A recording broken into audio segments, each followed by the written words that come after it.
Welcome to our channel. Today we how to log into Adobe After Effects for motion blur cleanup, detailed guide step by step clearly. Open your web browser and navigate to the Adobe website. In the top right corner, locate the Sign In button and click on it. You will be redirected to the Adobe Sign In page. If you already have an Adobe ID, enter your email address and password in the appropriate fields.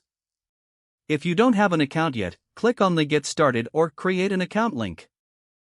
Follow the prompts to set up a new account using your email address. Once you have entered your information, click on the Continue button. Check your email for a verification message if you are creating a new account. Open the email and follow the link to verify your account. Return to the Adobe Sign-In page once your account is verified. Enter your email and password again and click on Sign In. After signing in, navigate to your Adobe Creative Cloud dashboard. Locate Adobe After Effects in the list of available applications. Click on the Download or Install button next to After Effects. Follow the prompts to complete the installation process.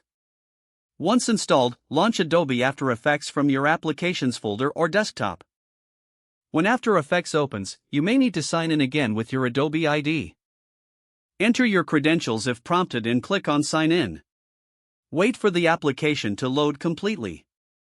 You are now ready to use Adobe After Effects for motion blur cleanup. If the page does not load, refresh the browser or try again in a private or incognito window. Make sure you are using the correct email address, then retype it carefully to avoid small typos.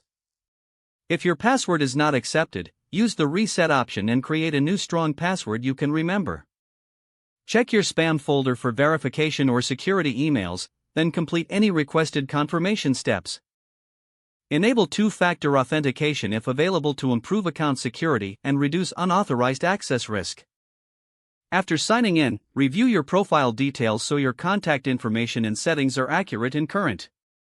If you see an error message, note it down and try again after restarting your device and internet connection. Log out when you finish, especially on shared devices, to keep your account and payment information secure. If the page does not load, refresh the browser or try again in a private or incognito window. Make sure you are using the correct email address, then retype it carefully to avoid small typos. Don't forget to like this video and subscribe to our channel for more step-by-step tech guides.